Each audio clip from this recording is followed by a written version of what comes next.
कारण जवळपास 14-15वी फेरी असेल ही। आणि अशा वेळी 34,794 मतांची आघाडी।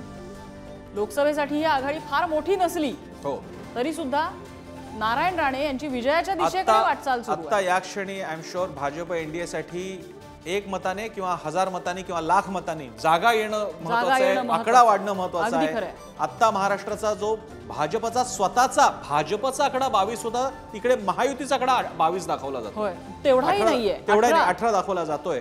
त्यामुळे त्यांच्यासाठी ते अतिशय महत्त्वाचं असणार आहे। आणि ही दृश्य आपल्याला कोकणातलीच दिसतात। नितेश राणे दिसत होते आपल्याला, नितेश राणेंच्या जल्लोषाची दृश्य। इकडे कोकणात तळ कोकणात सुद्धा राणेंच्या कार्यकर्त्यांनी गुलाल उधळलेला आहे।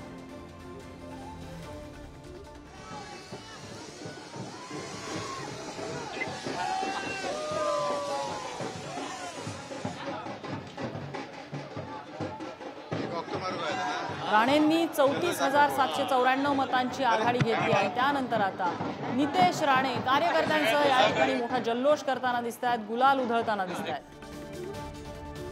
नारायण राणे सुरुवातीच्या काही फेऱ्यांमध्ये आघाडी पिछाडी असा कुंपणावरची त्यांची शर्यत चाललेली होती, मात्र अखेरीस त्यांनी 34,794 मतांची आघाडी घेतलेली आहे।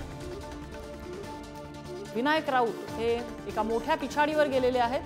आता इथून कमबॅक करणं हे इतक्या फेऱ्या झाल्यानंतर शक्य होईल का?